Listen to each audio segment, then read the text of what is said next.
be as clear and as colorful as they are in the comic strips. One of the other things that's important to note about those comics, how many of you know that the verbiage and the visage of the villains changed over time?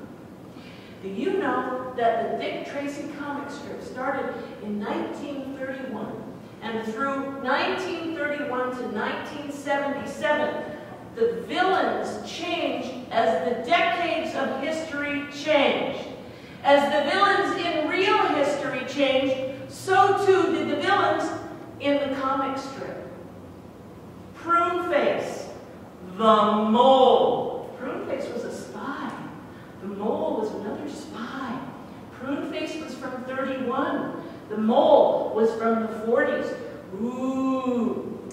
All indicators of what was going on in history in the decades of our life. He had a villain, Dick Tracy had a villain in the 70s who was called Groovy. So heroes never changed, villains changed as history and as the decades changed.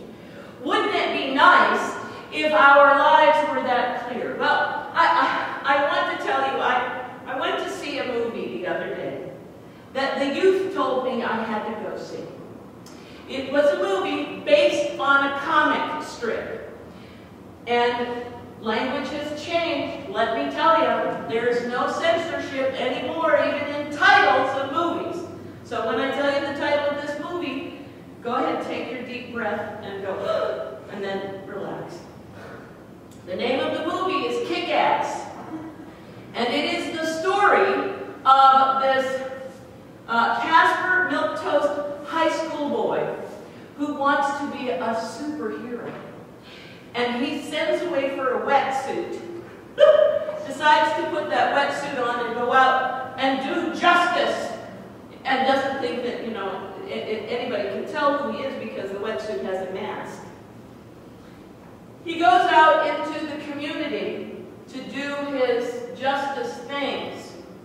And I know none of you are going to go see this movie, so I can tell it to you. And he meets Hit Girl. Now, Hit Girl is 13, maybe, and she is literally a combatant. She is a ninja. She is trained to kill. She is absolutely a fighting machine with blades and with guns. She runs along and she runs out cartridges in her pistols and she lets go of the cartridges and she flips and throws up new cartridges and loads up her guns in one single movement, is ready to bang again. She can kill a dozen mafioso types with a like that. It's one of the most violent movies I've seen in a long time. And I figured I was pretty immune. You know, I used to be able to sit and do a double feature of Road Warrior and Blade Runner and not think a thing of it. Now, I can tell my age. It was pretty tough on me. I sat there and I went, there is some clouding and lack of clarification between heroes and villains in the movies today. I sat there and I said, this Hit Girl is supposedly supposed to be one of the heroes in the film, but Hit Girl has not been trained to be a hero. Hit Girl has been trained to take revenge. She has been trained to avenge the murder of her mother. She is a hit girl. She is not a good person from what her father has done, but she helps our hero. She helps our little high school Casper Milquetoast. So she's got to be good, doesn't she? Well, but she doesn't behave well.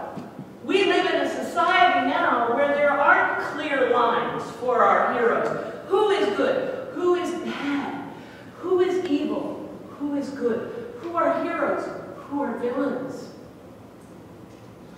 I don't want you to think that I am disrespecting the scripture when I say that John of Patmos was writing a former day comic book for the Christians of the first century who needed to have their heroes and their villains very clearly lined for them. They needed to have some notion of who the heroes and villains were in their context and in their company. When he has this description of the red horse and the black horse and the pale horse and the white horse, which is not a heroic image, by the way, I sat there and I said, well, Captain America has to come up against Red Skull, like the red horse. Spider-Man has to come up against the venom symbiote in the black costume. How many of us have seen Nosferatu or have seen the Vampire Chronicles and taken a look at the images of those who are the pale evil ones who take the life from humankind by sucking their blood? Of course, the vampires have crossed over ever since that teenage vampire that's the love interest of all the teenage girls today. But before, when the vampires weren't good. And to find the white horse villain, to find the match in our day, I sat there and I said, where do we find the one who has done rotten things to humankind in our current day, who we could match to the white horse?